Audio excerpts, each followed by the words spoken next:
I did a series about railways. I did a series about coastlines. I think that coastline was also in response to a dude who was doing a residency while I was doing a residency, and he told his classes, don't make any pictures of sunset at the beach or whatever. And I was like, I'm going to make all pictures of sunset at the beach. Challenge accepted.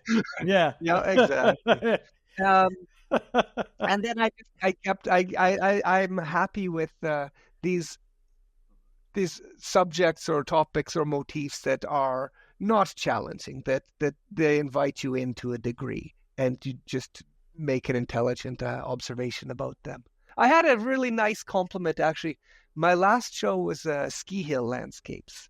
And so essentially they were, expansive monochromes with sometimes a tree or some subtle tracks in the snow, or just a dude or gal, a person on skis. But mostly they're just big white spaces. And a very smart person said it as that they reminded him of Brian Eno songs, and that you could just not listen. You could just not look at it. You could pay them no attention, or you could you could get lost in them and pay them go over every square centimeter kind of thing. And I liked that as an idea, and it made perfect sense there. They're not screaming, look at me, or you need to look at this, but it's here if you so desire.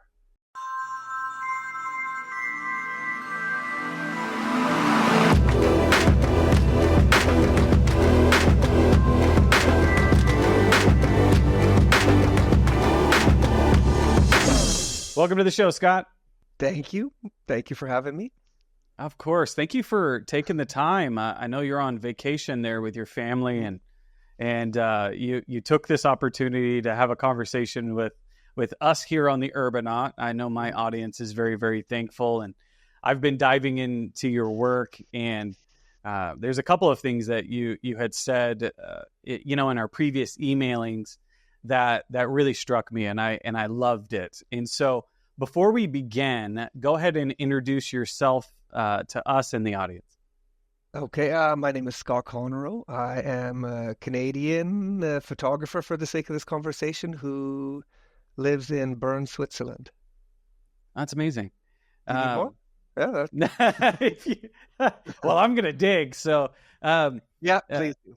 Yeah. Well, one of the things is I've been looking at your work, and I love this idea or approach that you take to it. It's some people are out to make art. Some people are just doing different things with photography. But it seems like, from what I've read with you, is that you're almost using it as a way to study the world around you, and to kind of look at it and be, present in a way. So I'm a little curious about how you got into photography, and how did you make your way into being a photographer or an artist? Yeah, well, I wasn't an arty kid, and I didn't arrive at photography until I was in my 20s, which in hindsight doesn't sound that late, but I know that there are some people that, this era, people are, I have a 7-year-old boy, and he's already making pictures and little films on his iPad. So I was a late start in some regards. I was a ski bum for a couple of years after I left high school, and then I met some people that went to art school, and I found my way there. And I was a printmaker for most of my education. And then at the end, partway through, I thought success in printmaking would mean I'm going to spend the rest of my life in a room very much like this with these two dudes. And I started focusing more on photography, because it gave you a longer leash. You could get out in the world more and have a variety of conversations. And you were a ski bum. Yeah. Why'd you call yourself a ski bum? When I finished high school, I that day, the day of my last exam, we'd already had our ceremony and stuff. I ran off to a nearby ski town, and the next few years were spent skiing in the winter and doing working in the summer, and that was pretty wonderful. Yeah, That's amazing. it's a great thing for a young person. A lot of your work kind of looks at, nature and exploring natural environments. And do you think you've always had that kind of draw to those places? Because, it's those ski towns are very much about about nature. You're going there to escape the city. You're to be in the mountains and to ski. So, do you think? Yeah, what? I was thinking about this in wondering what on earth I would be saying for the show. But when I was a younger guy, I was like a skateboarder, BMX kid, and Cool. like so much of that, at least at that point in time, it was technical in a different way, but much of it was sort of like going into a space and reading the environment and sort of finding ways to engage with it a little differently.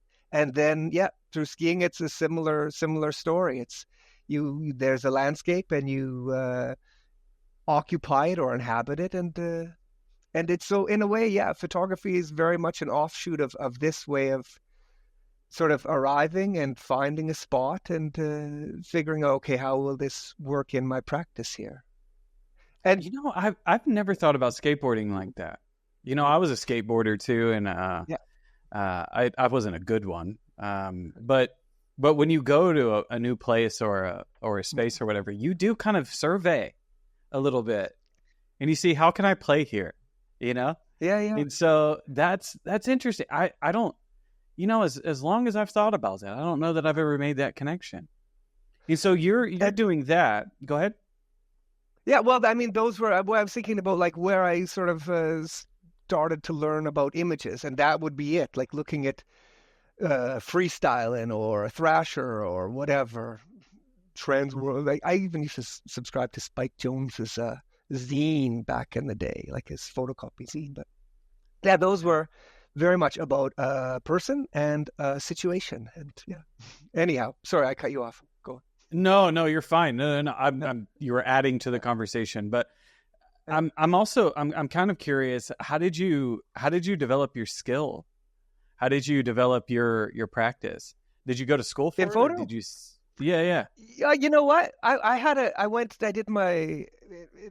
I did a foundation year, which is like a first year where you get exposed to all sorts of stuff in art school. And the instructor there, the whole class did the photo course with these twin lens reflex cameras, these Mamiya C330s. And that got me accustomed to sort of seeing the camera as a thing to interact with, as opposed to just a way to snap a view of the world.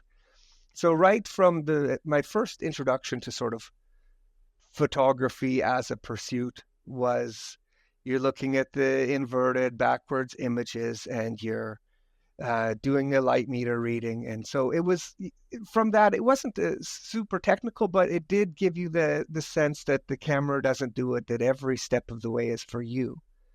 And so later on, I bought myself my own little twin lens reflex camera, and I used that for years before I became a photo student. And then when I became a photo student, I thought, I'm going to be a serious photographer, and serious photographers use a giant camera. And so I became like a large format guy. And it wasn't such a big leap because I was already accustomed to this fussy film and a little bit of 2 or 3 extra steps in making every picture.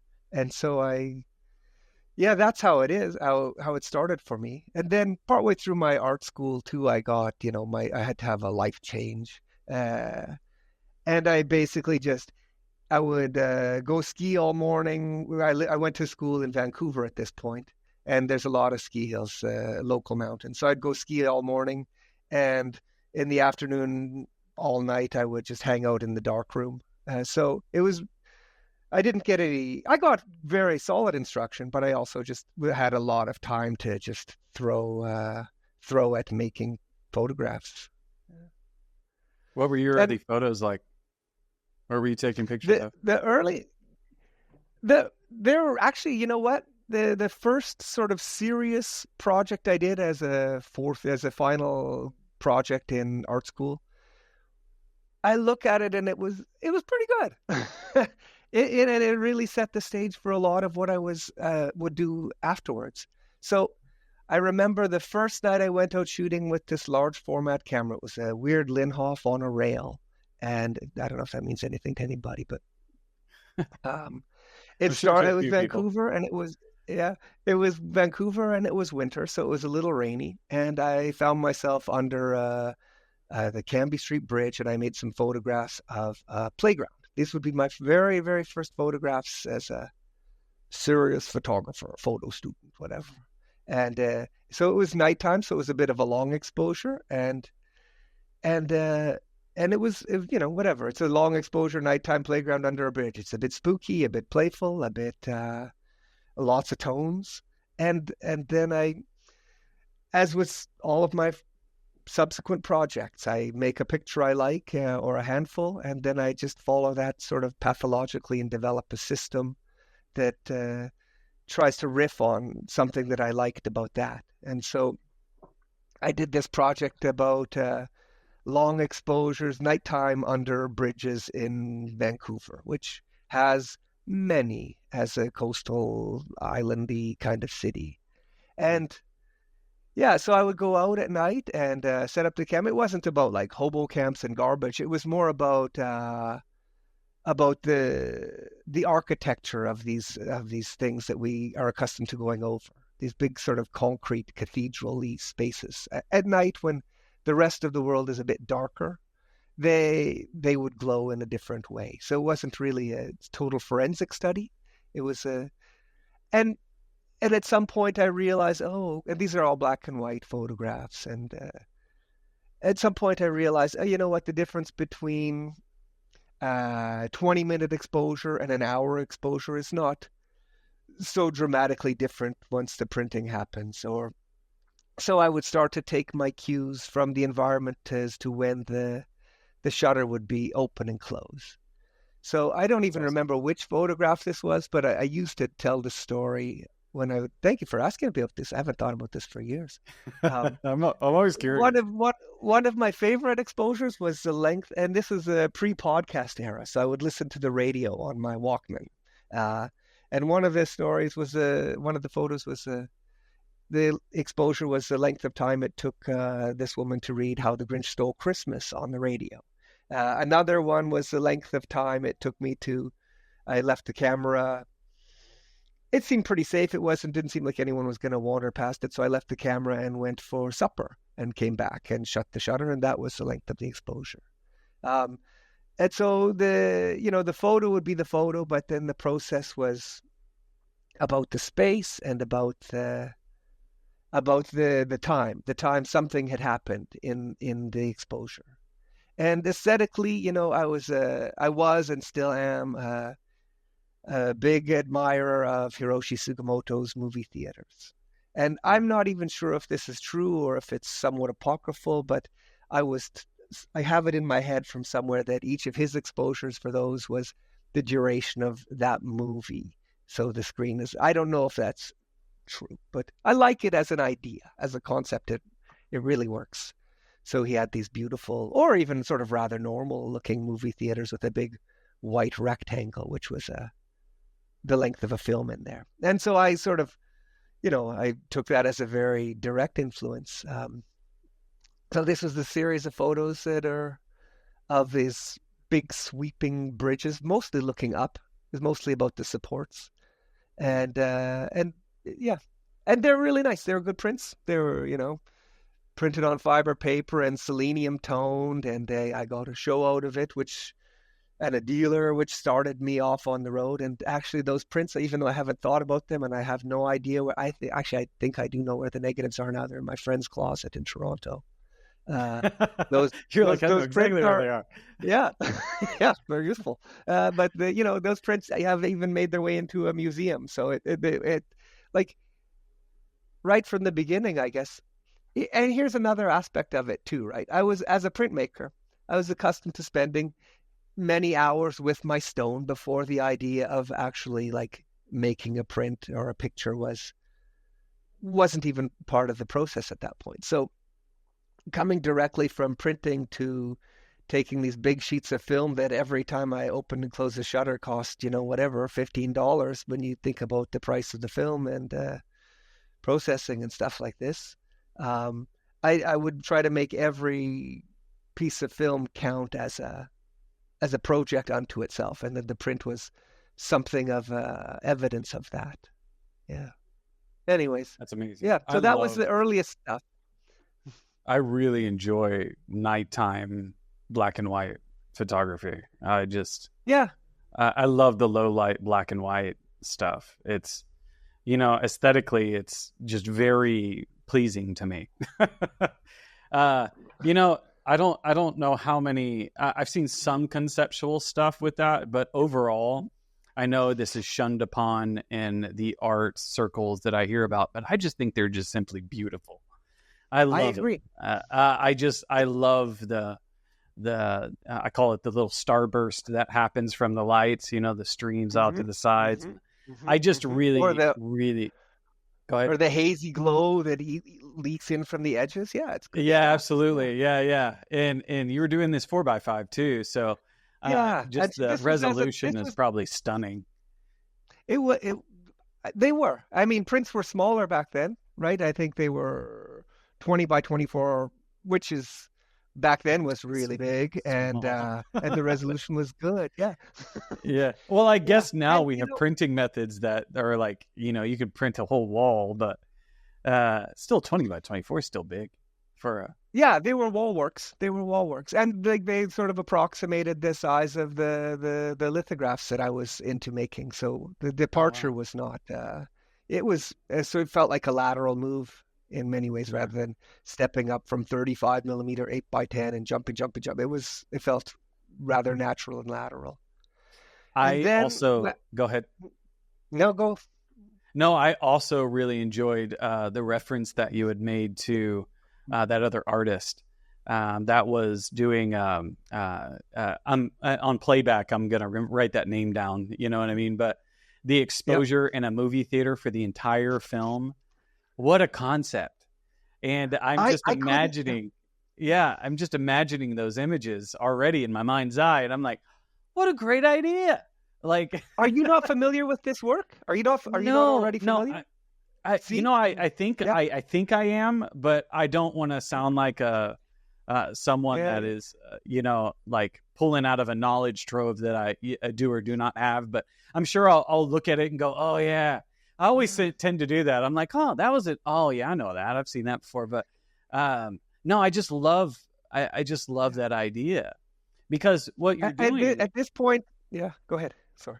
At this point, this stuff that was like super fresh is now, art historical. So yeah, you go back and you look at them and you go, oh, those are still the best. Well, we use time as photographers as a technical limitation or some kind of technical consideration, but to use time as a conceptual consideration, that's awesome. That just changes things, and I've seen people do that, of course, you know what I mean? But that is a really interesting way of kind of bringing your world together, especially using something that is designed to capture a still, but then you're watching it, but it's also watching like a series of images play a movie. Yeah, come on, that's mind-bending, great stuff. So good. This is a perfect little stepping off point for the next me section here. So for my thesis project, then I worked in a restaurant for a while, and at some point I realized, okay, I gotta whatever. I don't gotta do anything, but I decided, okay, I'll go to grad school now, and my thesis project for that was a type of ripoff or a type of departure from that bridge project in a way. And so there I was making these photographs around the city Halifax. I went to school at the Nova Scotia College of Art and Design, which was a very good program for a guy like me, because I was the first photo student they'd had there as a grad student in 7 years. There was like a photo program to install yourself into and come out as an acolyte or a reference or a prodigy of, or whatever. So my two biggest sort of colleagues there were a textile, a weaver, and a painter. And so our conversations were not photo conversations. And so my photos there, I developed my photographing system for that was I would photograph the duration of twilight and dawn. And so it didn't really matter what I was photographing. The process was to find a place from which to make a photograph, which usually meant a place where I could get up a bit high above the scene a little bit, enough to survey a grand expanse, a big piece of land. And in the morning, I would, if it was dawn, I'd open the shutter while it was still dark and leave the shutter open until every street light in the scene had gone out. And if it was evening, I would open the shutter when the sun had dipped beneath the horizon, regardless of which direction I was shooting, and then close it again when all of the streetlights had gone out. And so I liked this idea of this interplay between this sort of natural unfolding color shifting and this binary on-off of the streetlights. This sort of romantic sunset twilight and this municipal function on-off, lighting this thing. And so these would be, sometimes they were quite long exposures, like 40 minutes, and sometimes they were, 15 minutes. But what they would do was condense. And this is a time when the sky is not blue or the sky is not black. It's shifting from sort of yellow to pink and purple. And so they all would register on the film to a greater or lesser degree and give them quite a lovely sort of spooky picture feel. And yeah, and so at this point I was still imagining myself I think this photo was, this series, I called it Average Pictures in my thesis, because it was an averaging of all of these different kinds of light and different sort of ethos in determining what the light was. So again, right, I've got my system of finding a shot.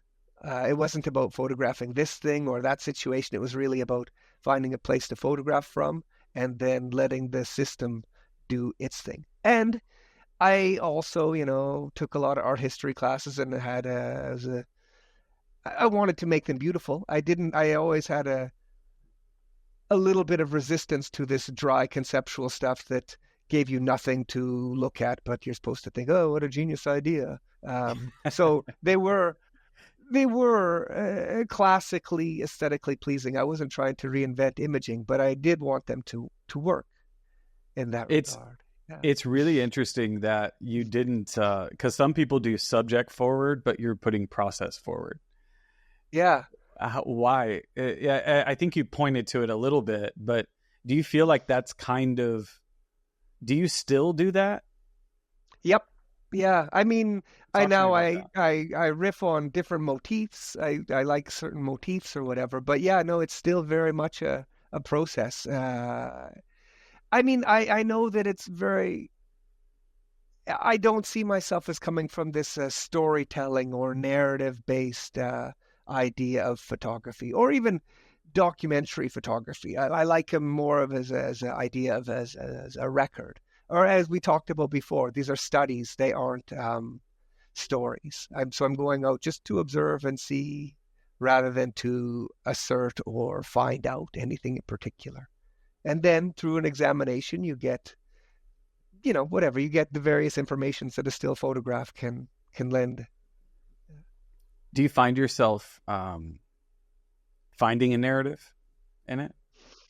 Not so much. No, I'm okay with there's so many good narratives in the world. If I wanted to make a narrative, I think it would be probably better to just directly go to a narrative, rather than to, stick a narrative onto these other things that are quiet and still. I think that's interesting. It's like, it's almost abstract in a way as far as the subject matter is concerned, but I'm really curious the importance of the process to you and why that is such a driver for you, because you continue to work and continue to work in this way. And so talk to me a little bit about, number one, the importance and what it does for you as maybe as an artist, as a person. Why is that such a foothold in your practice? You keep talking. Let me think about this. Do you have any thoughts on this? 'Cause I don't have a ready answer for that. Well, I will say, it also what? Yeah. Go well, ahead. there's so many people that and maybe this is why I like it so much. And I'll give you this, and I don't want to give you the answer because I'm curious where you're going to go. But to me, Will you give though, me the answer at the end? no, you'll probably connect to it. But Okay. so many people are not interested in. There's this great thing that people talk about is on your tombstone. They give you the day you were born and the day you die, and your Yeah. life is that dash in the middle. Okay. And so that dash is really important, right? And but what that tells me about is that this journey that you go through, this life that we have to do, it's not the end destination. Sometimes it's about just doing and going and being. Yeah. They say one of the most important parts of a long journey is you got to just take a few steps. Every long journey encompasses just a few steps every single day. And if you can keep that up, you'll find yourself at the end. But so many people are obsessed with the end product, and they're so quick to get to an end product, and they got to get something out there. And what I think is refreshing about something that is process based, that is more, to me, it seems it's more about the journey. So, kind of coming from that perspective, it's kind of philosophical and airy in some way. How do you relate to that? Is it anything related to that, or do you have your own kind of twist? Yeah, no, you know what? Like, I don't know if I have but like, I think it's not really about the practice per se or the work per se, but I was a flippant kid. I didn't when I started, right? I think you continue something the way you start something a lot of the time, unless you make a deliberate effort to change course. And I left home with no grand idea other than to go to the ski town. I arrived at art school with no expectation of really being an artist. I was just going to art school at that time. And I think that, I look at myself now. My next birthday is 50, so it's going to happen next month. And I still I never got around to being particularly goal oriented in that regard. And so it's really the whole dash in between those numbers on my tombstone has been largely a process of looking and seeing and sort of doing and being. And in some regards, life would be very different if I said, okay, by the time I'm there and I'm going to be there and I'll have achieved this and this is what the outcome is. And I never really got that memo until maybe just now. Thank you. Thank you for pointing that out.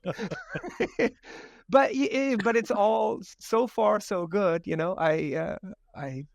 It's all working out adequately well. It's not the best practice in the world, but it's certainly not the lowliest. It's got a good life of its own, as do I. Yeah. Well, and I'm curious, it's a lot of times people have an idea or a thought and they're just kind of working that throughout. And what have you discovered in this kind of approach? Have you made any grand epiphanies, or what have you discovered is kind of what my question is. If I need to, when pressed to make a declaration of discovery, let's say that there's just the more you look, the more there is to see. So from these pictures of this city throughout Twilight, then I started to I'm bringing it back to the It's all project. Connected. All of this stuff. So is I don't connected. have to. Yeah. So I don't have to stand on my my declarations or my genius observations. But They're kind of connected. That's right. The next big project, and which sort of set me on in a professional way, was so I made these pictures in Halifax for grad school, and I'm from the West Coast, or from the Western Canada. This was the East, but I got to be accepted into as an Atlantic Canadian artist or photographer, essentially through making work about that place. And then I moved to Southern Ontario, and I did some work about that place, and I got some shows and some success about in regional group kind of stuff. So I got this idea that if I go every place and make pictures about all sorts of places, I'll generate little opportunities from in various places, and I don't have to work out of a regional situation, which is not a bad thing, especially in hindsight. It's good to have a place to stand from. But anyways, this was my process. So I thought, okay, I'll look at all of North. I didn't have a huge budget at the time, but I did have a vehicle.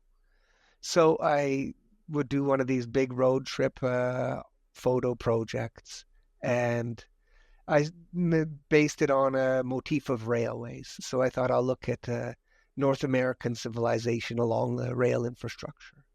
And so this is a sort of just to talk to your point or your question about what have I learned or what have I observed, is I don't really know, but I do have I have my systems in place with which I can proceed, and I think that's maybe sufficient for me.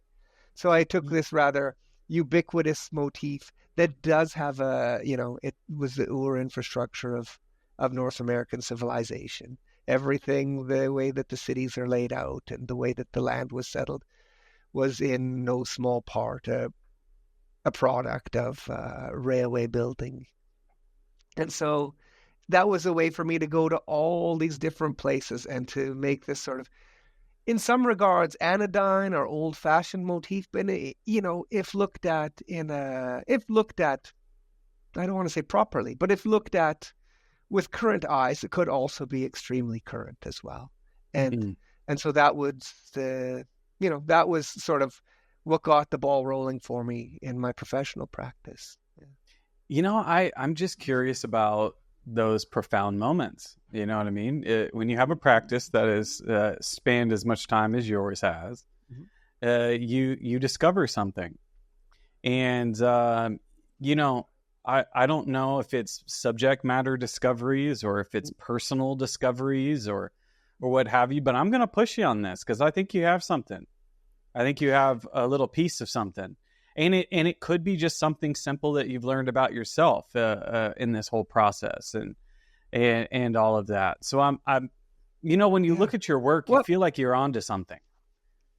So like, I feel like I'm onto something too. Yeah. And, maybe it's nice to not know what I'm onto yet, so I can proceed with a degree of blissful ignorance or surprise or curiosity to see what happens, rather than a foregone conclusion that I can illustrate quite brilliantly. Yeah, at which point it's less necessary. We're going to get a chance to look at the work here. We're going to look at some of your early stuff, and then I'm going to let you open it up and take us so wherever you decide to go. But as far as my last question before we jump in there, is there any artist or anybody out there that inspires you that you were just like, yeah, that's it, and it clicks, and you're like, I want to do that, or someone or an artist or somebody that just I don't know if it's an artist per se, but what's your inspirations is, I guess, what I'm kind of looking at. Oh God, I should have foreseen a sort of inspirations conversation. I could talk about my pictures since that's what we're talking about, and I see them in overlap, I guess, between the three artists that you might not know since you didn't know Sugimoto, but but they were big in my day. Was partially you got me. Long inspiration from Sugimoto. There is, and the other two are Canadian photographers. Jeff Wall, he's a big deal. So as someone who is educated in Vancouver, and you did some photo classes, most every class is something of a conversation about Vancouver photo conceptualism. So on some level, I have made my work is a bit thinky, and on some level, it's a bit pretty, as a bit of a resistance to overly thinking. Yeah.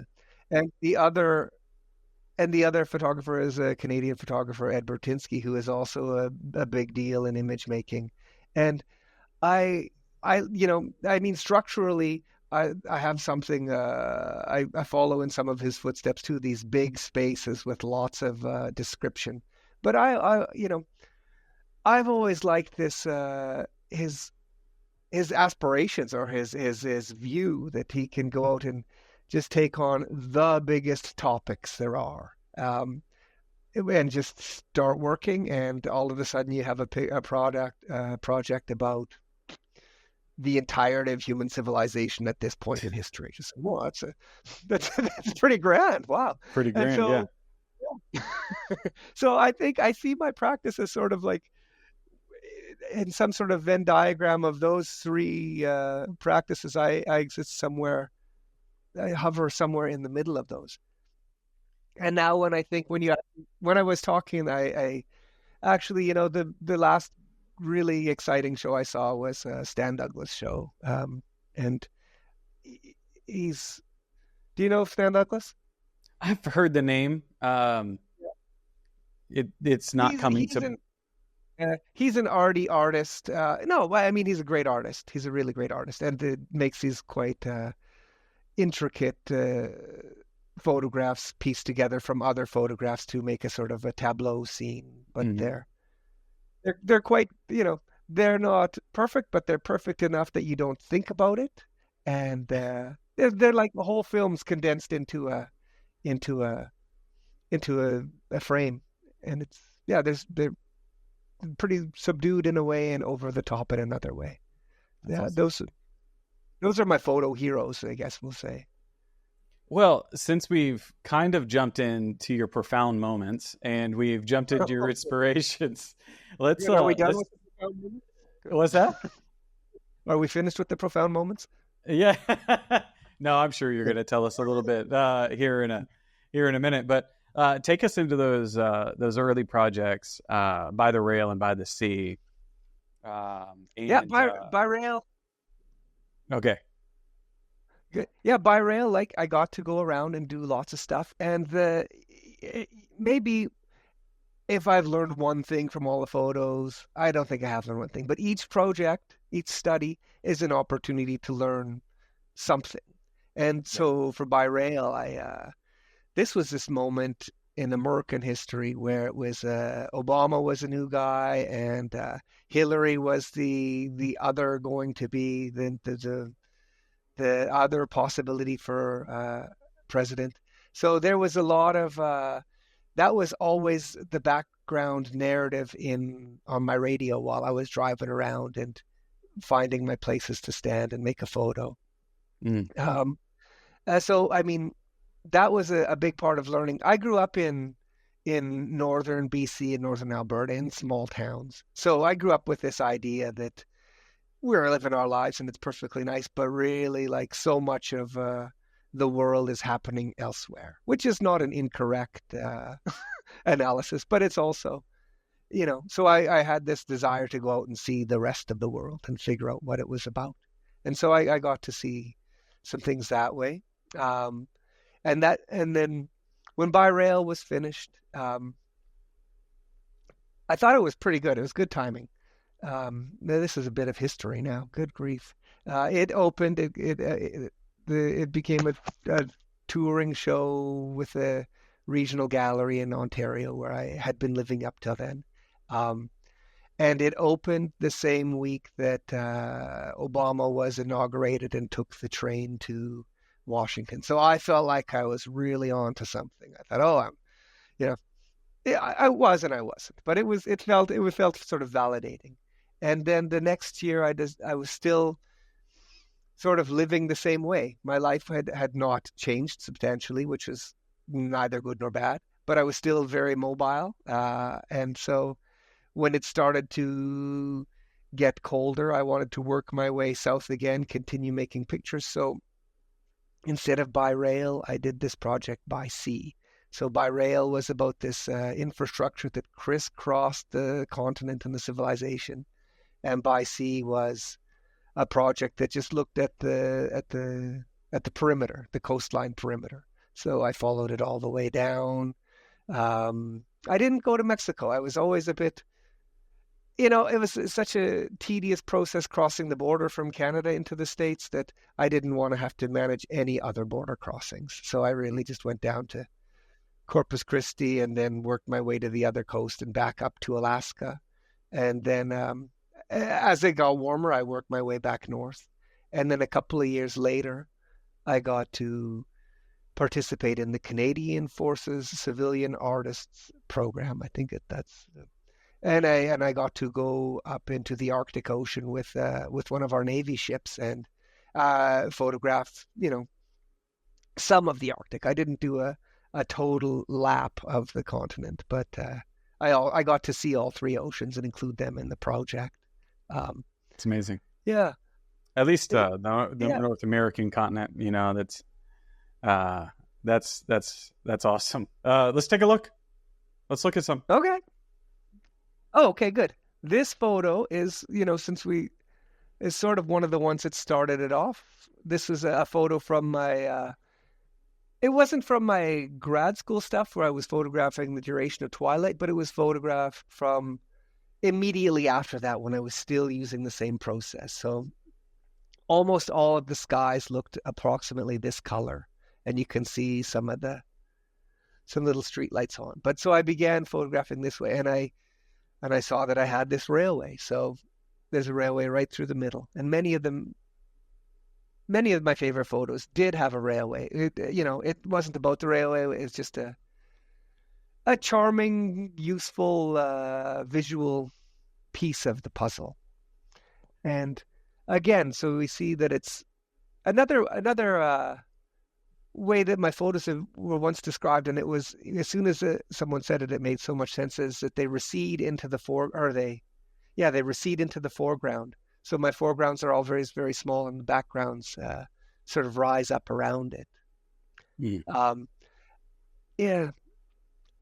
I guess I have to do it this way. Go ahead. This is in Chicago.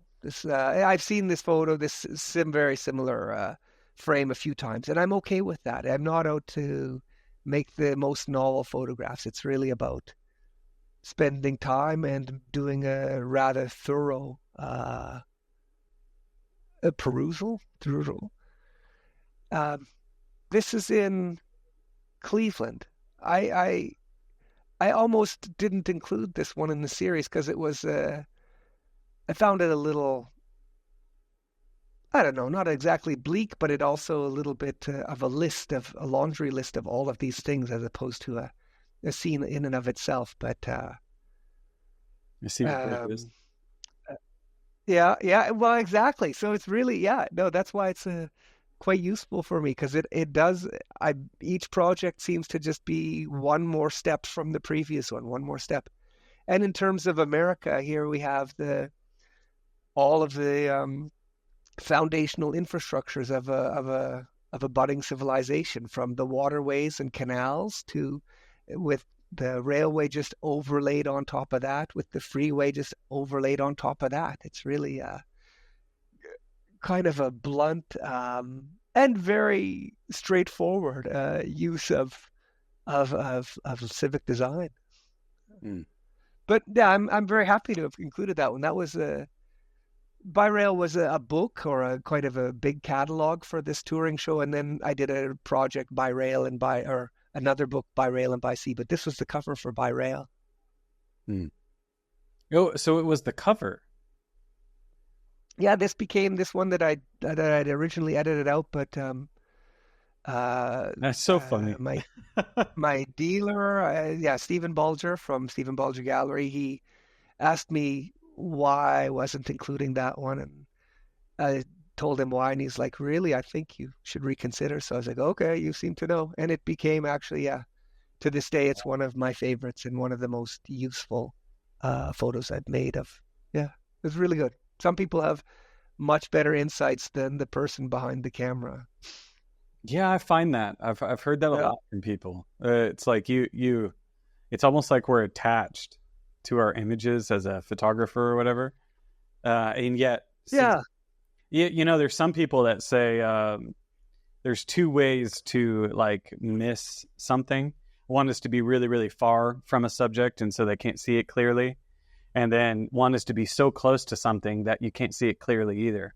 And I think a lot of it is Yep, like, exactly. as a photographer, we're so close to it that sometimes we don't see it clearly.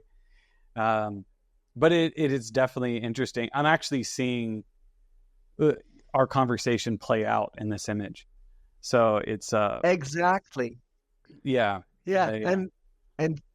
And Stephen's a genius with photos, so it makes perfect sense that he very subtly or very gently said, "Yep, no, necessary." Wow. Yeah. Mm. Continue to take us through. Yeah. And then Yeah, share whatever I stories I you think I like. have like, Yeah. this is Shrewsbury, West Virginia. Um, I I don't know really have what to say. This one, I mean, I just like a lot of the elements. There's this, it's also a very good narrative of North American civilization as well, right? They've got the the echo of a European frame house with these boards just laid on the side of a box and the brickwork, the false brickwork siding. But it also has this dream of, I don't know if glamour is exactly the right word, but the house with the pool is kind of a catchphrase for a type of success. So it's got the pool, but the pool, you can't see it so much here, but the pool is frozen over.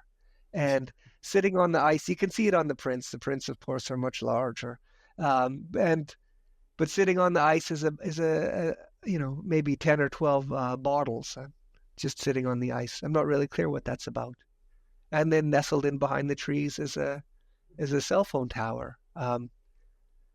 Yeah, it's not doesn't tell the whole story, but it does sort of both illustrates and sort of suggests an under the surface of a civilization and how it became and how it manifested. Yeah, in our nature of building on top of stuff. Yeah, It's like it's in some cities, you have different layers that are actually different civilizations.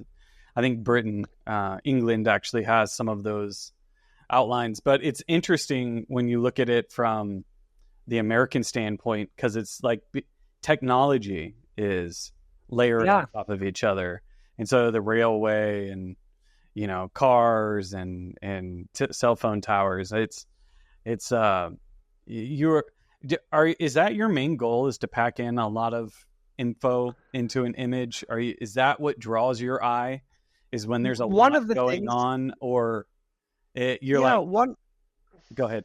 what that's one of the goals, or it was for a long time anyways, and a lot going on without necessarily feeling too busy. I still like this space, so a lot going on, but not jumping in your face about it.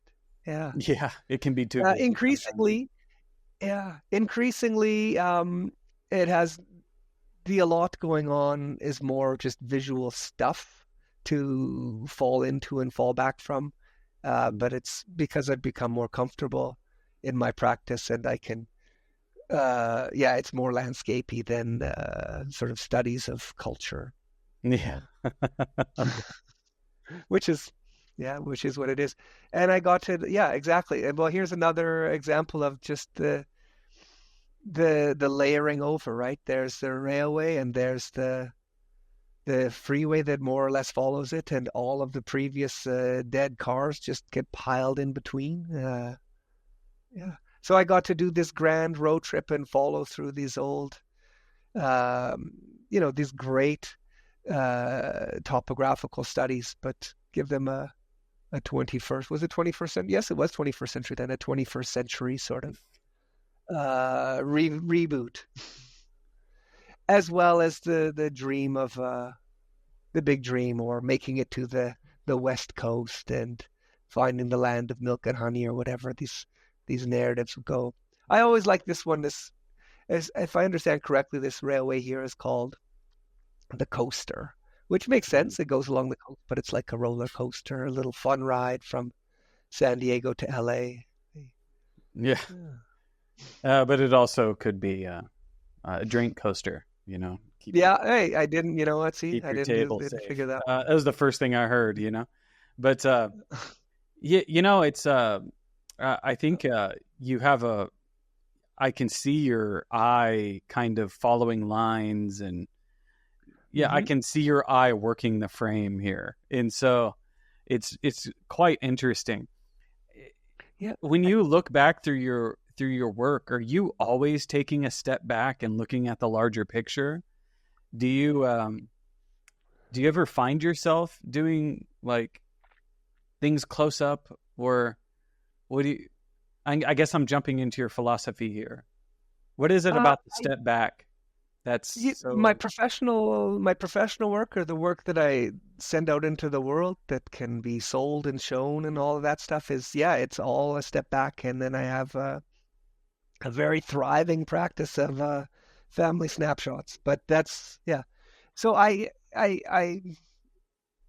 think that's no, I don't make the close-ups, the details. There's details in there. I mean, as I became able to make gianter prints or have higher res files, there's all sorts of details in there. So I have this idea that a special photo of a detail is a bit gratuitous because there's a detail in the print. Do you have a Well, I appreciate the step back. Partly to the fact is it's almost I as you can tell, I'm quite philosophical today. It's just, and I am too, but I feel silly speaking that way in public. So you take the lead, and I'll go. Are you kidding me? There's so much. There's so much philosophy in photography because we're thinking. You know what I mean? We're not just arbitrarily just taking images. You have a process, you have a perspective, you have a strategy. Your eye is definitely pulled in different directions, and I'm quite interested in how you get there. Because I love this step back. There's another artist. It was my second interview, actually my first interview outside of Steve Bisson, who is the executive producer on this show. It was Jessica Auer, and she did this. Oh, yeah. Yeah, she does this a lot. She's Canadian as well. I know. I was like, I know Canadian artists. But anyway, what I was going to say, though, is she does that step back, and that conversation came up with her. And I see you in some ways. This image makes me recall of some of her early work where she was doing the same thing. And I'm just wondering, like, in this whole process, if that step back is important to you, is it necessary? Is it speaking to something deeper? Or is it just something you enjoy? It can be just, I just like these, you know what I mean? But it seems to be with you, if you are thinking philosophically, that you could be pointing to something. Yeah, about thinking philosophically and working pathologically or something. Hey, left brain, right brain. Yeah. I don't know, but I'll tell you one of the things that I do like I like the idea that it's not really about any particular thing, but about the arrangement of things and how they all sort of inform one another and are in tension with and competition with and complement one another. I guess if we're going to think of use some thinky terms for describing a picture, this is very kind of key to what excites me about these pictures. It's not a portrait of this house. It's not the railway that it's ostensibly about is maybe 1% of the frame. So it's about all of the other stuff that happens. And I mean, we spoke earlier about being goal oriented, right? It's not like I'm making the perfect architectural photo of this wonderful modernist box on the coast. It's just one element within a larger set of circumstances. Is that a useful answer for you to jump off on? Go. No, I think it's exactly what I'm seeing. But there's also like being a photographer. I look and I go, yeah, that's a photo, and I know. And I was always just curious, and you did point to it in this answer, what you just said. What gets you there? What pulls you? Why? And I love your eye. We can keep going through these images as you go through. We don't have to stop on every one, but well, I think it's worth just mentioning one more thing. There's also like I think the pragmatism of a situation is much as or more interesting than the philosophy of any given moment, right?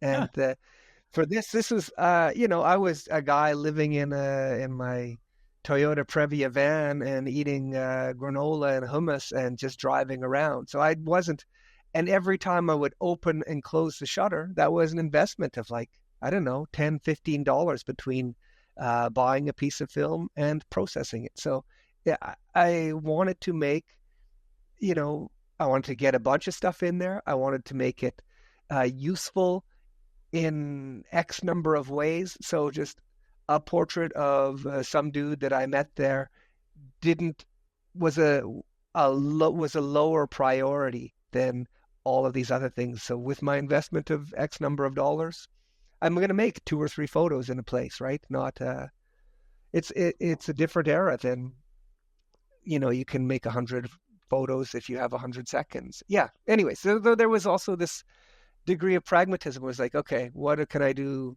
with this $15 that I'm going to invest? Because I don't have a limitless pile of $15. Anyways, there we go. I would love a limitless pile of $15. Yeah. Well, now it's yes, please. You have a digital camera because now you can. Well, and I've said this in other shows. Before digital came out, film photography was just not accessible to me. I didn't grow up with means at all, and so that world of image making was appealing, but just not. I wasn't able to get to it until the digital camera. Until that, and then I finally was able to play and work through my mistakes and figure out my aesthetic, and see what I'm drawn to, and fail, and you know what I mean. It like. To do that with film is especially if you don't have a lot of money, it's stressful. Yeah. Exactly. Go ahead. So that's why, like, from the outset, I sort of developed this ambition for the pictures to be approximately a type of perfect and useful in a number of ways. And you would spend like the whole day sort of scouting locations, finding a place, and then show up. Finances drove a lot of how I make a picture and learned to make a picture, and so continue to make a picture. Yeah. Well, continue to flip through these. As you wish. You don't have to. We don't have to know where every one of them is. I like exploring your aesthetic. Yeah, I like exploring your aesthetic. And if there's one that stands out to you that you're like, yeah, this encompasses what it is I was looking at and my style, that definitely feel free to stop. And go ahead. No, proceed. I mean, this is, so we saw that last one with the coaster was sort of the image that made me think, oh yeah, we'll look at the coastline next time. And go back and still tell the story of this civilization. So this is Portland, Maine. I like how the cruise ship dwarfs every other building in sight. So that gives a sense of, it tells a little story. Even though I said I wasn't super into narrative, I guess we'll do a forensic analysis which suggests that the tourism is now the big dog in that port. Moving. And that's a very Jessica Hour of you. We were just talking about her. That's what she does. She looks at these and compares the size and It's very, very interesting. Now, is there a certain coast or a certain part of the world that you were more inspired by? Was there a part of the world where you're just like, yeah, I could spread my ashes here maybe one day, that kind of, you're like, wow, this is my place. I'm as a person from the West Coast, and I found all the pictures there so easy and so beautiful. It felt like I was getting away with something. So there was the satisfaction was less in a regard than it was on the East Coast, where I felt at some remove, and I'm making bit breakthroughs here and there. Yeah, and I mean that's probably typical with a lot of people who make photos, is that it's easier to work when you're far from home, and when you're at home, you're just living. Yeah, it's almost like it disappears. I've heard Yep. some people say this, is that like it's very difficult to photograph sometimes where you're from, because you see it so much that it almost disappears. You don't know what's interesting anymore. And so going to a new place, then you're like, oh, wow, that's new, that's unique. And then you're kind of photographing. And then you also did the Gulf Coast. It's not as beautiful as the upper Northwest. Come on, that's a cover shot. That's the cover of By Rail and by Sea. That's the Gulf Coast. There, that's your hometown. Well, not exactly. Is that Corpus Christi? It's Biloxi. Okay. Biloxi, Mississippi. So, yeah. I'm not from but the Gulf Coast. It's Gulf Coast. I know, but yeah. Well, we're both on a different continent. Looking back, this is your region, dude. So, yeah, this is where you're closest to. Yeah, no, it makes sense. Yep. No, this is a very familiar site. All the concrete that is along that coast. The concrete blocks that make up the jetties and the boardwalks and stuff like that. They're more like concrete walks, like. And also for this one, it's also this like crazy highway sort of interchange that it's pretty flat there. You can see the ocean coming for 100 kilometers, and yet they overshot the beach and cut up the beach. Seemed rather unnecessary. I'm not from Alaska, but I mean, in the terms of regions, I guess this would be my home region. My hometown is Dawson Creek, BC, which is mile zero of the Alaska highway. It's It's not Alaska, and it's a long, long ways from there, but that's where they started the highway from when they built it. Gotcha. I didn't know that.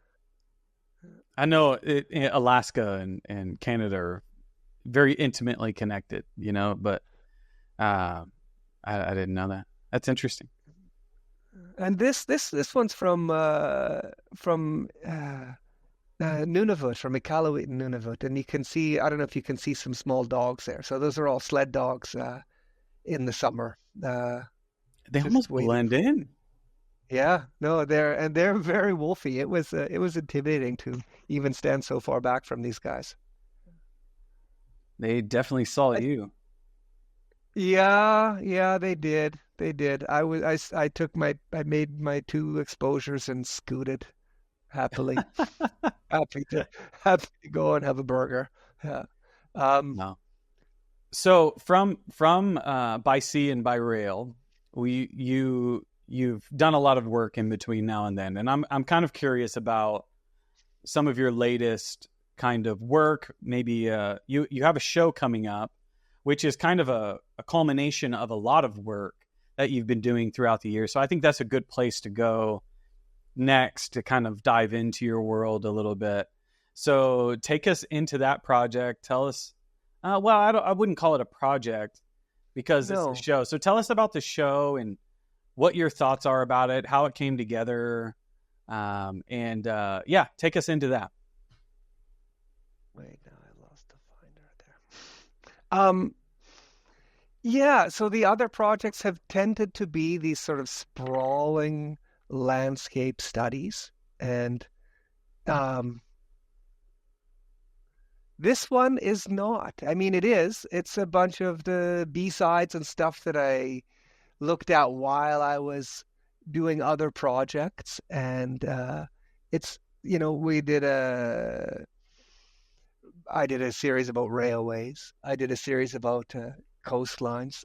I think that coastline was also in response to a dude who was doing a residency while I was doing a residency, and he told his classes, don't make any pictures of sunset at the beach or whatever. And I was like, I'm going to make all pictures of sunset at the beach.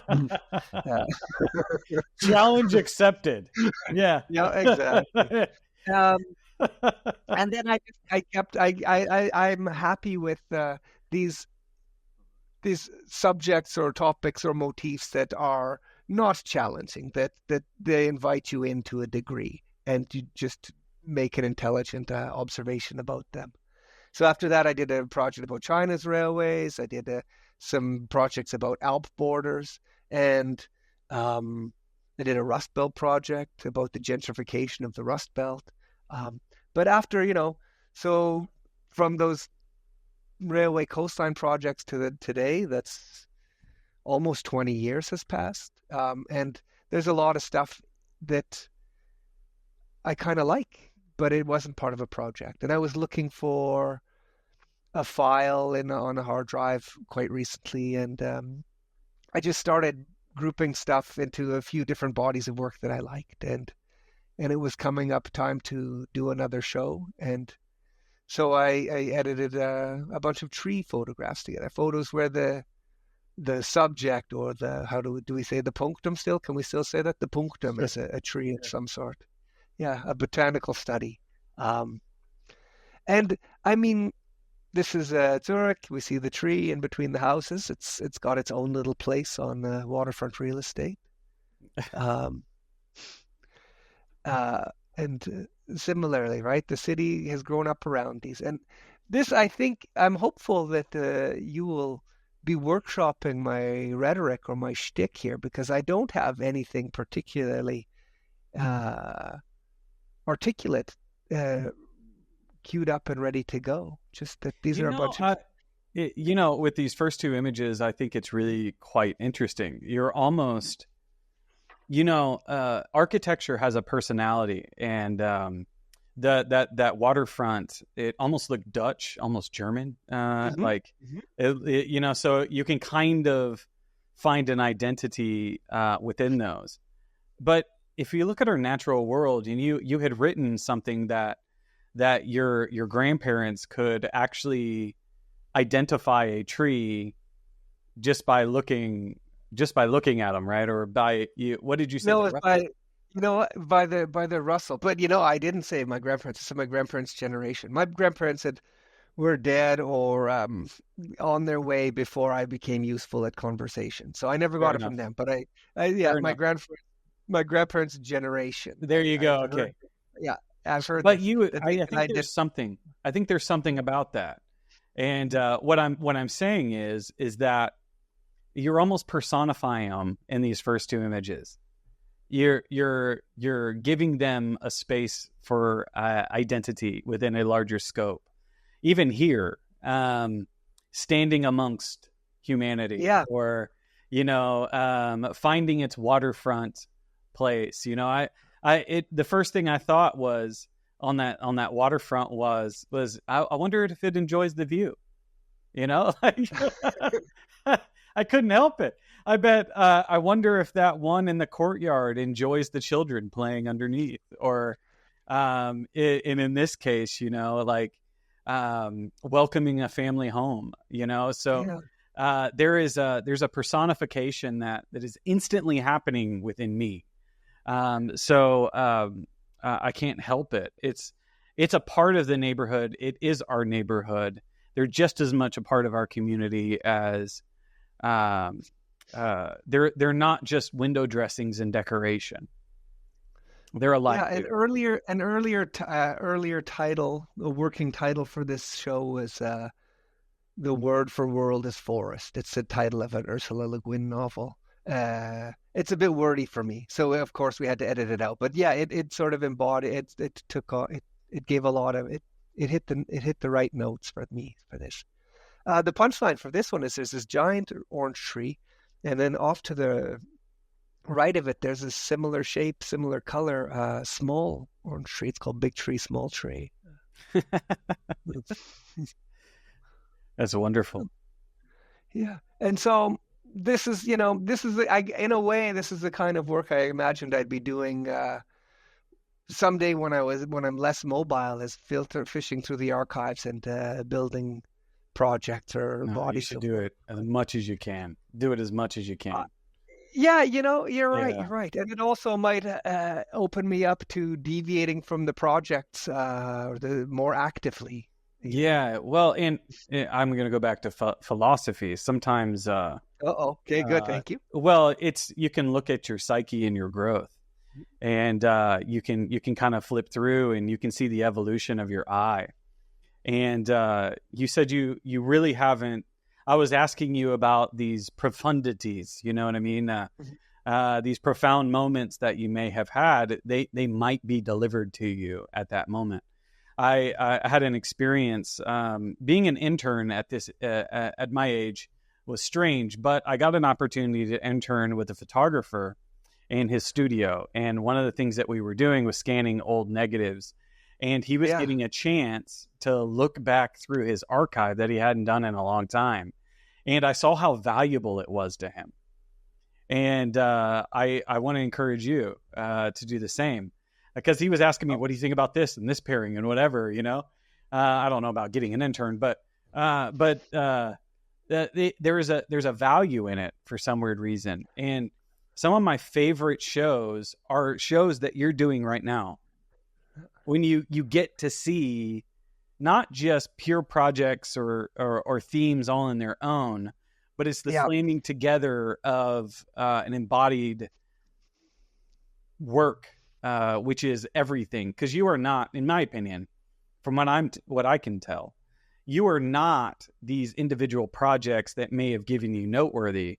You are the work. You are. And so seeing it all together is like awesome. Like I love that. So when you said we were going to get to look through this, I was like, yep, let's do it. Yeah. Oh, good. Yeah. Yeah, and I also suspect that this suggests that there is a new departure. I don't know what it is, but I expect a change is coming in my work, because you think so? Well, on some level, I mean, look at these pictures. On some level, are very related. There's a big chunk of a huge log. There's a huge log with a chunk taken out. It's not, on some level, they're the same conversation, but they're one's a 4x5 image and one's a constructed digital output. Not constructed in that I made up information, just that it's made a giant sort of fisheye view and then straight, so it approximates a normal view. Yeah, I got you. Yeah, so that would not a revolution, but a next chapter is about to, feels like it's happening. I'm not really clear how it will go though. I think you're onto something. They say your favorite books you should read at multiple times of your life. Especially the deep ones that you don't understand at first. You read it 10 years later, you'll get something new. Read it 10 years later, you'll get something new. So I think you're probably doing that in this. That's exciting. Don't you think? Yeah.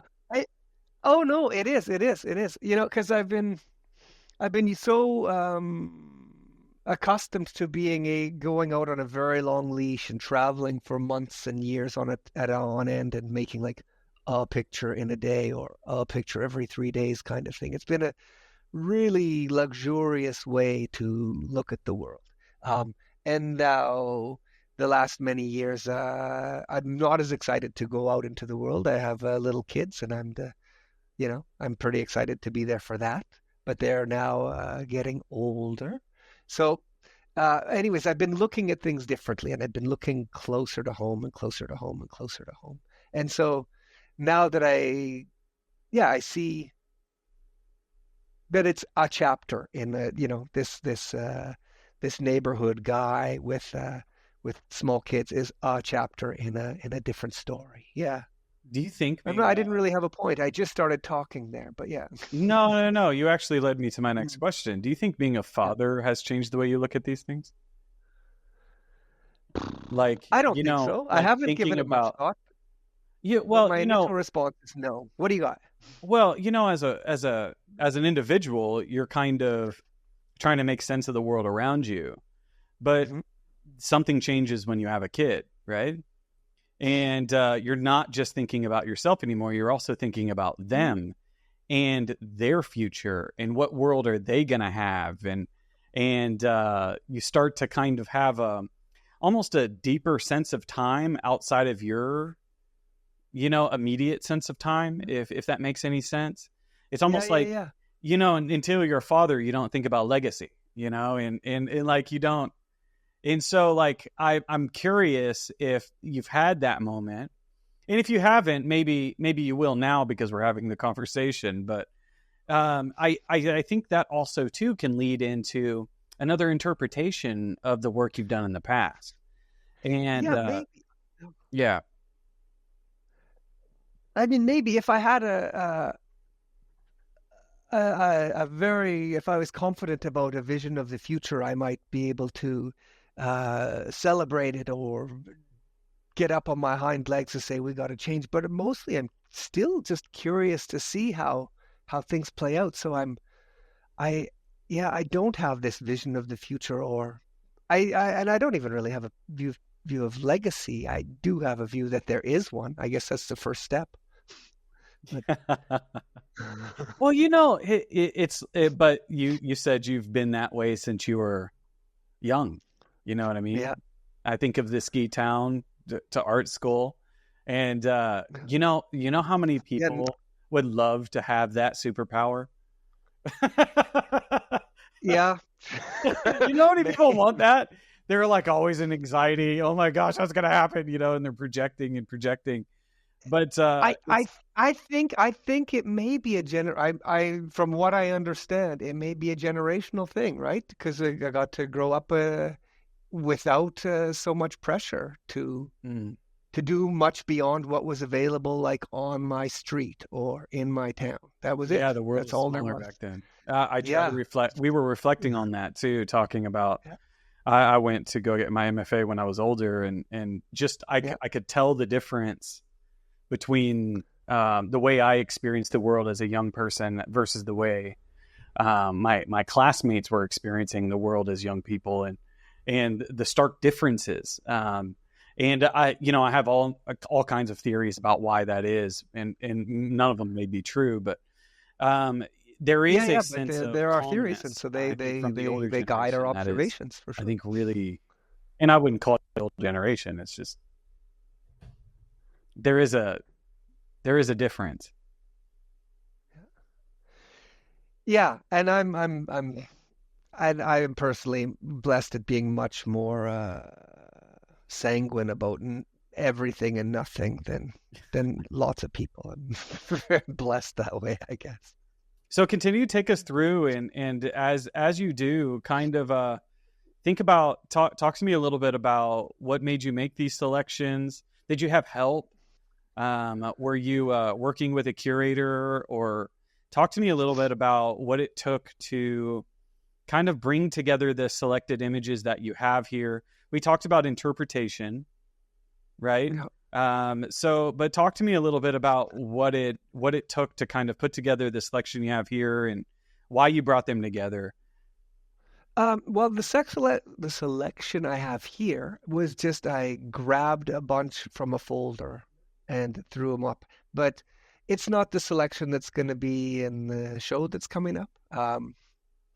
I how I work is I usually shoot for, I don't know, 50 images and then make an edit from there. And my 50 images are all whatever, quite distinct and have their own gravity or not, I don't know. But for shows, the show is at the gallery I show with, and they have made a selection. I assume it's they've made a selection for the show in their gallery, which I like. I'm happy to make my pictures, and if the show is going up somewhere else, I'm usually pretty, if the curator or whomever wants to make the selection and sequence it, I learned a long time ago that they also have something useful to contribute. So Stephen Bulger of Stephen Bulger Gallery, he made the selection for the next show, and Wow. I don't even know which ones are in there. This one is certainly there, and I think this one is certainly here too. Yeah. Yeah, I love this one. But I do too. So this is, kind of not exactly where I'm at these days, but a little bit. So at some point I made the transition from shooting sheet film to buying a big digital camera. And then since I could make so many exposures with that and feel as they had no consequence every time I clicked the shutter, I made these, I'd merge them together into pretty high res giant images. And so this is one of these giant images, and then squish them together so that they look like a traditional photograph. This is the river straight down from our house. That's a view across the river that we go swim at every week, kind of thing. It's the Aura River. You can see there's a little river at the bottom. There's trees, there's river, all these motifs that I love. Oh, and some, how blessed are you to go there to swim? It's pretty cool. Yeah. Yeah. That's really, really, it's quite beautiful. And I love the colors. Is this in autumn? Yeah. Yeah, and the trick is, right, to make something it looks very much like a wall mural that would have been in our rumpus room as a kid, but also not. Not. It's informed by the rumpus room and the Pollock and the Stan Douglas's every building on Hastings Street and all of these other art history things. And, awesome. I like it. Somewhere between beautiful and casual and pretentiously thinking about nothing and just looking without a thought in your head. I think all of those can work quite well. I had a really nice compliment, actually. My last show was ski hill landscapes. And so essentially they were, expansive monochromes with sometimes a tree or some subtle tracks in the snow or just a dude or gal, a person on skis. But mostly they're just big white spaces. And a very smart person said it as that they reminded him of Brian Eno songs, and that you could just not listen, you could just not look at it, you could pay them no attention, or you could you could get lost in them and pay them go over every square centimeter kind of thing. And I like that as an idea, and it made perfect sense there. They're not screaming, look at me, or you need to look at this, but it's here if you so desire. That's so interesting, and it actually speaks to your approach. So like he literally summed it up. You're like in a sentence. Yeah. Thank you. Thank you. Can I record this? Yeah. Well, and which it also goes back to why I don't feel compelled to make the selection when they go up on the wall, because I have full confidence that the people who look at photos every day have some good instincts and insights, and at that point I can my place is elsewhere, and then I can go and see what they've done, and it's beautiful, interesting in a different way. How do you practice that kind of? How do you maintain that with so much to? It's kind of a way of being, in a sense. It shows up in your practice. It shows up in your work. It shows up in your life. You've demonstrated it since you were a child. Of this, I don't know. It's like you have this balanced approach to. Attached. It's like a loving unattachment, and which is fascinating. It's fascinating to me, and it shows up in your photography in these amazing ways, and it's just really interesting. You use such complimentary adjectives. Thank you. Amazing. When we're talking about this, when you ask like how did these show this restraint or whatever, I don't know that I always have. I remember, and I'm thinking of I edited. I used to be the director of an artist-run center, which is kind of like I think it might be described as an alternative gallery or something in American terms or other terms. Canada has this interesting artist-run center sort of network. Anyways, I was a director of this gallery, and we were writing.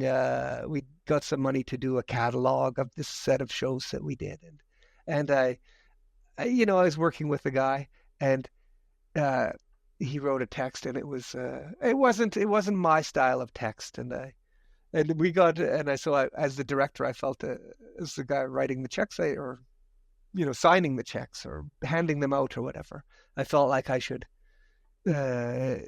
rein in his ecstatic, exuberant a wording, and it became a bit tense, and I didn't enjoy that. So that was one of the things I could that I look back on, and go, yeah, there's at some point you just have to it's way easier to not participate or to facilitate rather than try to assert my vision on something. Yeah, and I'm thinking also of another time I did a talk in Austin.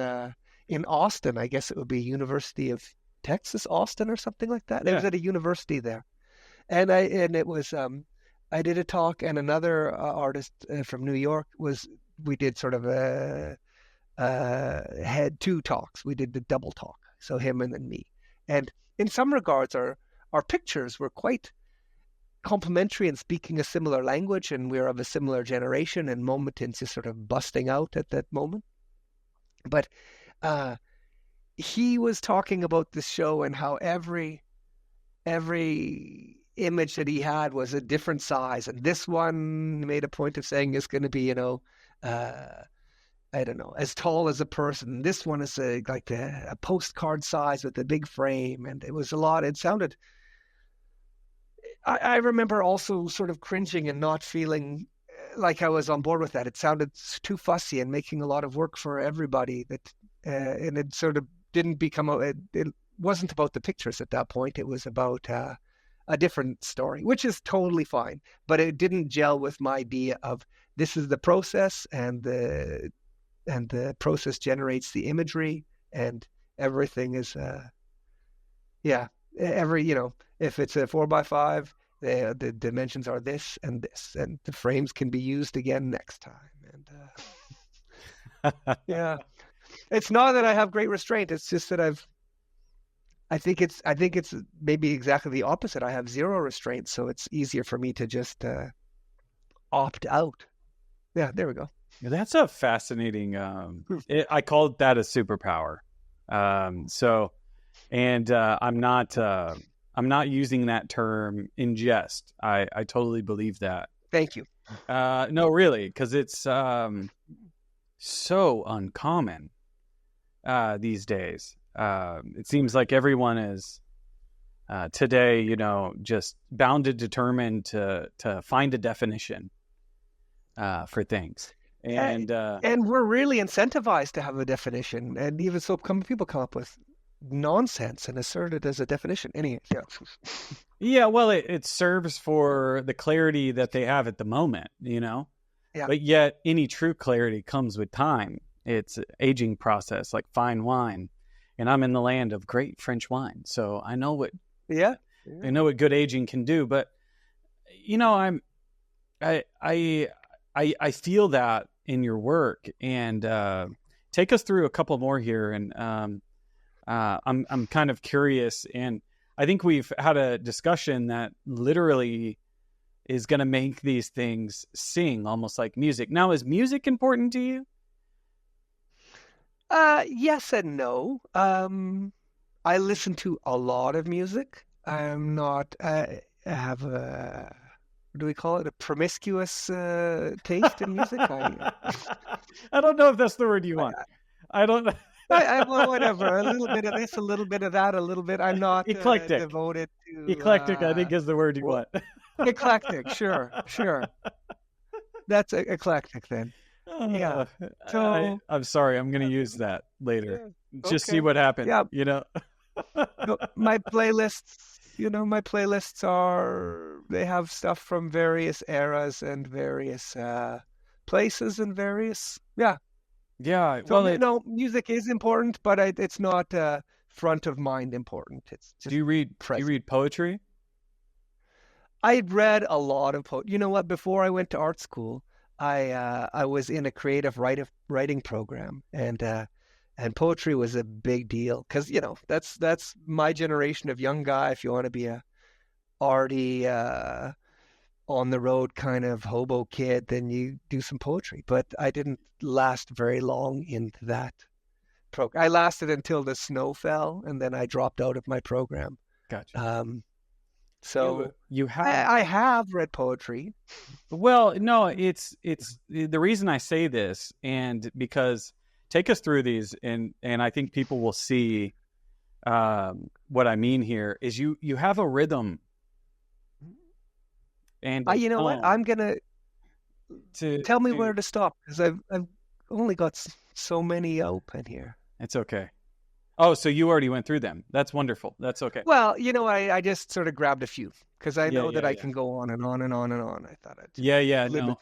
But you have a rhythm, a tone, irony. You have playfulness, but yet thoughtful consideration, but no consideration. These dualities at play, poetry that you're almost playing with. And go ahead. Yeah, go. I was going to say, I like that you saw the irony or playfulness because each picture does have what I consider a punchline, which I think is necessary. Like, I don't, I'm not a book guy. Like, I know you have some people that do books, and I'm not a Instagram guy where I just generate a bunch and it's sort of you have a feed that you sort of dip into. These are all produced as wall works. So the kind of something that a person or a client or whatever, somebody lives with or has up for a while. So I see it as almost necessary to have various moods and places to look and new little stories and yeah. So here's our punchline. This log, it looks like a log, but it's bigger than a car. You can see some cars in the background. It's massive. Yeah, no, it is absolutely massive. Yeah. Yeah. And there's no other tree that big anywhere nearby. I don't know where. No. Yeah, it is hilarious. This guy here, looking on his, I don't know if it would have been a phone at that point, reading. Maybe he's looking at a phone. People had phones before I did. But I also like that there's these two tables with little stool things poking up. I see that as a sort of a punchline, this echoing of stuff. There's a big tree, small tree. Yeah, no, thank you. The rhythm, here it is. It's largely structural. Have a vacant foreground so people can find their way in, and then stuff that frames it. It happens in most every photo, right? Vacant foreground, a space for action to happen or to be projected into, and then a frame which further informs or further informs or lends context to a type of something which may be happening. The looking, let's just call it the looking. It's awesome. So you said you do a lot of this stuff as wall works. Do you have any images of gallery? I don't. No. I mean, I do not. Not handy. Oh, unfortunate. I want to see them on a wall. Yeah. Yeah. Okay. Here's how the sizing goes. Right. We have a good sizing. These get sold as this 4x5s, which they have there and I do have this idea of not exactly timelessness, but that they're still going to be interesting in their way in 5 years and 10 years, in a while. They'll maintain a degree of interestingness that's not total current. So this this 4x5 ratio, 20, 24 inches, 30, 40 inches, and 40, 50 inches. And these other ones, these digital ones, they have it's a different scaling, but they are the fussy ones with different sizes. Yeah.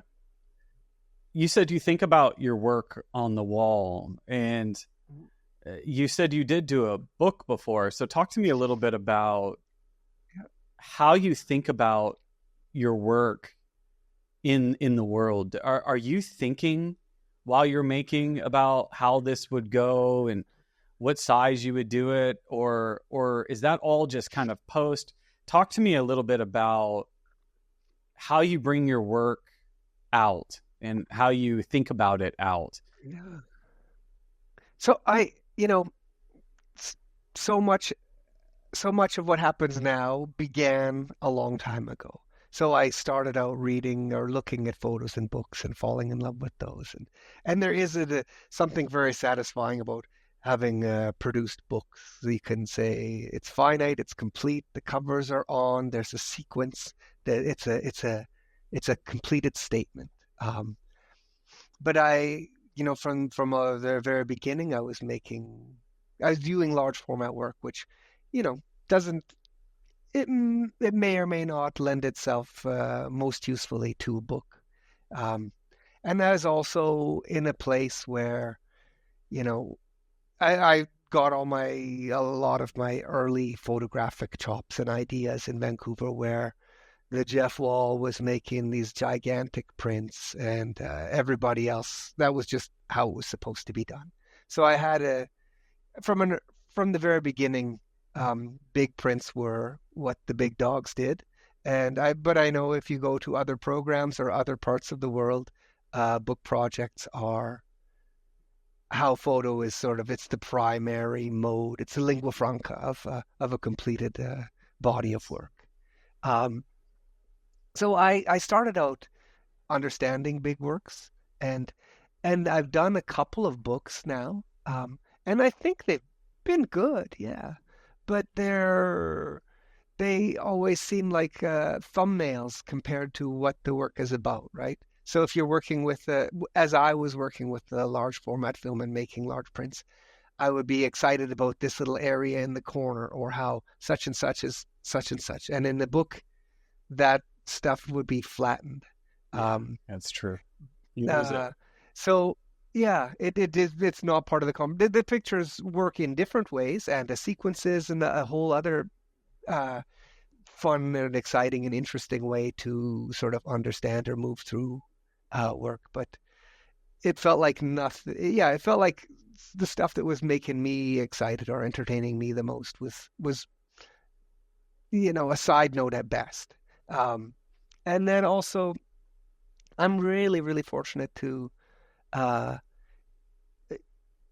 to work with a gallery where, periodically the pictures get to be produced in a type of idealized way. So, and so my most consistent place where the photos go is to a gallery, and so they go up on walls. That's sort of how I intend them at this point, right? If I can make good work for them, then that's a hallmark of a successful picture or project.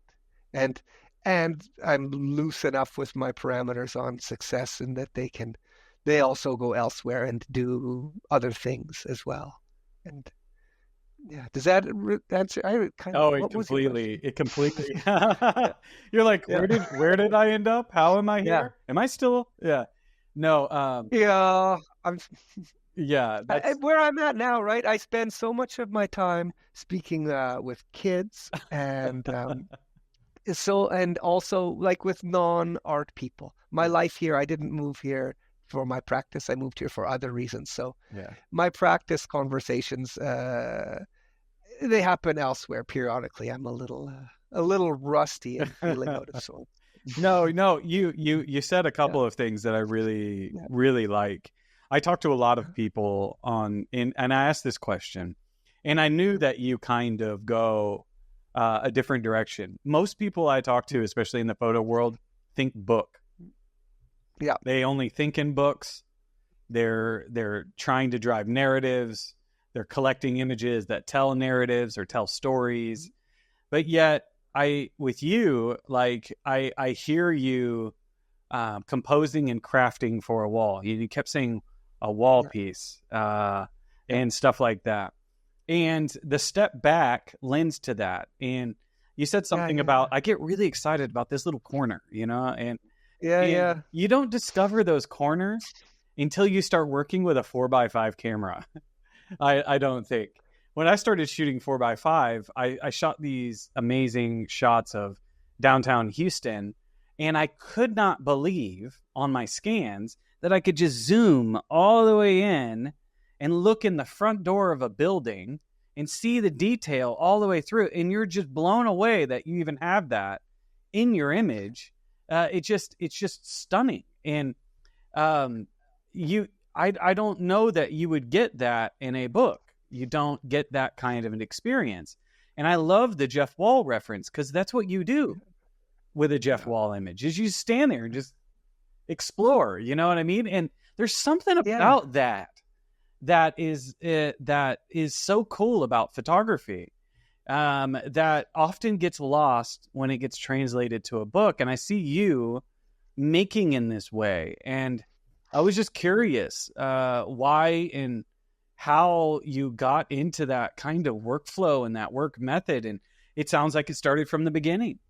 That's it. I didn't start out as a photographer. I started out as a printmaker. I started out making wall works, and so it's not like I worked my way. Yeah. Anyways, it did from the beginning, as you said. Yeah, it was baked in. You know what I mean? It was already there, and I think it's great, and it's quite refreshing. I do want to encourage you though, since you did get on the conversation of poetry.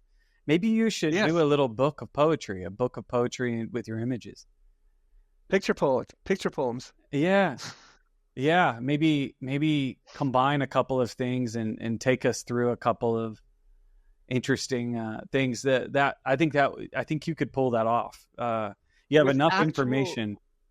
With actual language poems, like word poems, or just the pictures as poems?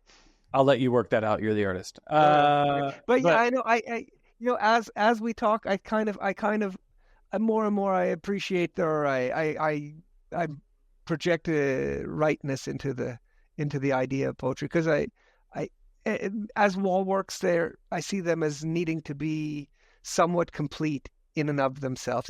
Each image is its own little totality and its own little universe. It's not a page that informs the next one and was informed by the last one. It can do that, but they must also have their own particular gravity or their boundaries and completeness. And so they function like what I imagine a poem does too. It's exactly right. A few stanzas, and that's all you need. Yeah. I love poetry, and I love the profound ones. One of my favorite is If by Rudyard Kipling. It's one of my favorites. Okay. Yeah. Actually, I think I have read it, but it's been decades, so I read it. Revisit. Everyone's about to learn a lot about Patrick here, but I read it every year, at least a couple times, because I need to be reminded of it. It's just one of those profound things, and about four. It might be five on paragraphs or stanzas. That just encompasses life in so many interesting ways. And I think images can do that too. And I felt that reading your images and looking at your images, that these weren't, and when I talked to you too, I was like, you don't think and I was unpacking and the structure, the way you think about your work, even your practice and the way you actually go about making an image. It doesn't feel like you are, it feels like you're writing poetry. That's what it feels like. That's what it feels like. And so and maybe you're enamored by a coastline. And so you're writing different ones about every area, I just think that it's just really, really interesting. It's refreshing. When you talk about If, it makes me think of because there's also two books that I read and reread and reread. It's There's the author's name, the writer's name is Hilary Mantel, and she wrote this trilogy about uh, a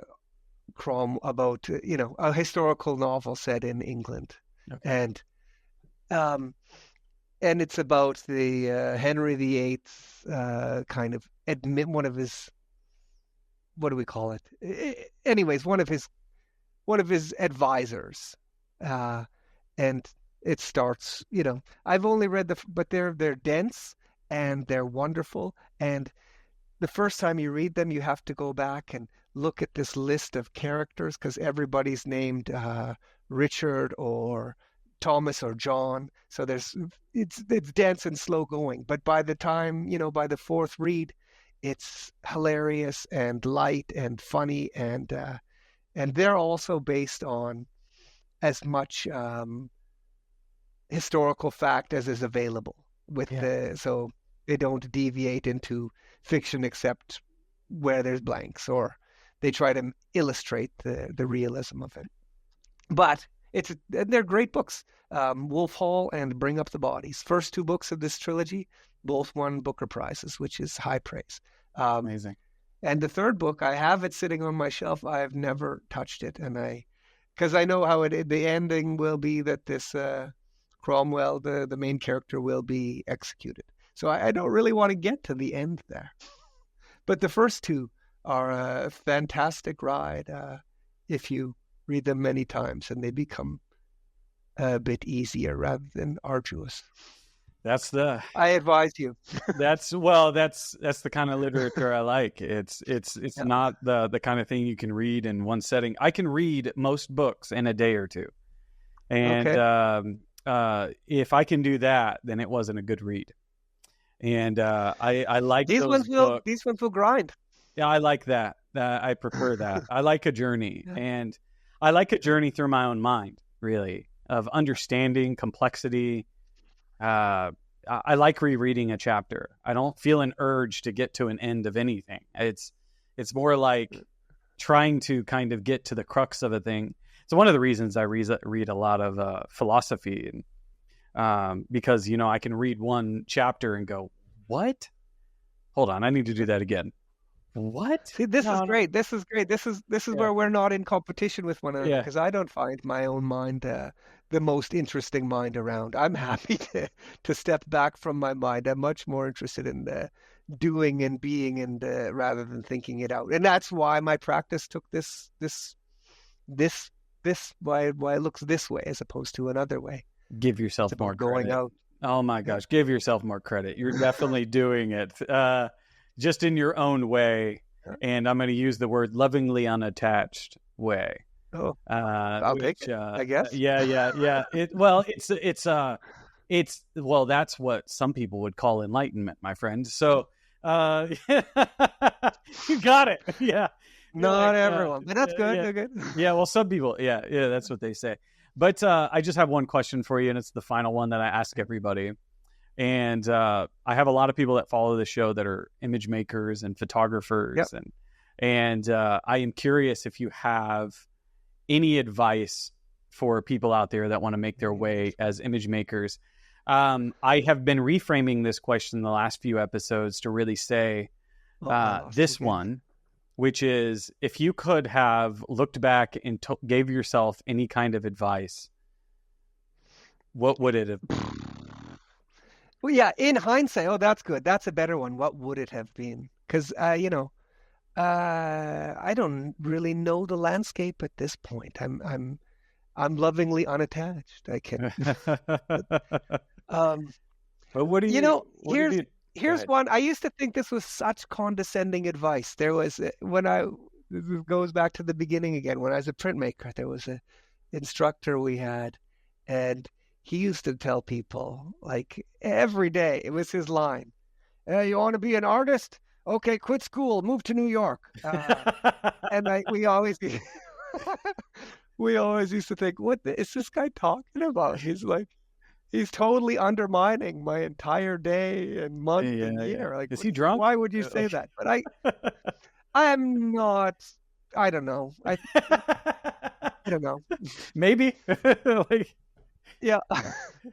The print shop had all of these chemicals. I think everybody was There you go. inhaling everything There you go. for decades, and it Yeah. lended to a certain conversational Yeah. style. That silver can get to you. Do I think that's the way to do it? On some level, yes. Not quit what you're doing and go somewhere else and do something new necessarily, but really, getting better at something is not a realization or an insight or even knowing all the right people. It's really, from my experience, it's doing it and doing it and doing it again and just putting in the time and putting in the work. And it's I know it doesn't sound like real advice to, if you want to make pictures, go make pictures, but it's really that simple. And then to turn that into a career, I don't know if that's a useful way of putting it, but to make it so that the pictures can do something else in their life rather than just live on your phone or in your hard drive or in a box. What's the next step from that? I don't know. Make good pictures. Keep making pictures, and you make good pictures, and then they'll get out in the world. I'm a firm believer of that. I mean, that's it. I make good pictures. They're out in the world. They're not the best pictures, so I don't have the highest. I'm not the king of pictures, but I made enough that they have a life. Yeah. I think that's it's pretty straightforward. Do you want to be a better skier? Go ski more. You want to be a better cook? Cook more. Do you think you want to be a good sweetheart? Put in the time. Yeah. Do you think young Scott would enjoy that? No, he'd think I'm a dickhead. This old man's just saying nothing. Yeah. So yeah. There you go. I often say that if I would have given myself advice, I probably would have been rude to him. Yeah, come on, shake it off. Yeah. Well, thank you so much. Go ahead. My pleasure. Thank you very much. Yeah. Thank you so much for coming on today. It was really good. It was a great conversation. I loved diving into your work and your thoughts about this stuff. It was really good. Thank you for coming on. My pleasure. Thank you very much. I'm glad to be part of this. It's nice. This is the moment right now where you can kind of share how people can connect with you. Also, what galleries you're at, so you can kind of plug where people can find you right here. I have a website which I don't maintain super actively, but it has my email address on there, and the website is my name, scottconarroe.com. And I have a show coming up at Stephen Bulger Gallery in September. It opens, and that's in Toronto. Very, very good gallery. If you're not familiar with it, it's, from my perspective, arguably the most interesting photo gallery because it has some good contemporary work, some good documentary work, some good historical work. It's got I think Stephen has a really thoughtful and not a thoughtful, smart, informed vision of photo. That's awesome. So I want to encourage everyone to go and check out that show if you're in the Toronto area, and also can people buy prints from you on your website? They can buy prints from Stephen. Okay, so you just go to the website from the gallery. Do they have a website with your images on there? They do. They do have a website of my images, and and there's a link from my website, and Perfect. It's they also have, I don't know if this is so useful for the conversation, but there's also this I think it's photo.com with 2 F's, photo.com, and it's a sort of an online marketplace where a handful of good real galleries from various places around the world have a sort of an online presence, which it's thoughtful and smart and not over That's the. Cool. It's fair. Not like ordering print from IKEA or something. It's real. It's real These are not accurate gallerists images. and real photographers, and Yeah. actually has some really. I like these pictures. There's a reason that they get to be sold that way. But this is a different experience. Yeah. So that's also, if you live online, maybe it's worth going through that too. Yeah. We have quite the worldwide audience, and so they if they want to engage with you, I want to make sure that they find that way. But once again, thanks for coming on. My pleasure. Thank you. And to all those that have made it this far, thank you for coming and joining us on the Urbanaut Podcast. If you like content like this, please like, share, and comment down below. That all helps us with the algorithm. And if you want to contribute to the show in any further capacity other than liking, sharing, and commenting, which I highly recommend, please consider joining our Patreon page and becoming a member there. That helps support our show and helps us bring guests to you, as well as join us on Spotify. You can also become a contributor on there as well. And so we have all of those ways for you to contribute to our show and help us continue to bring content to you. And as always, we'll see you next time.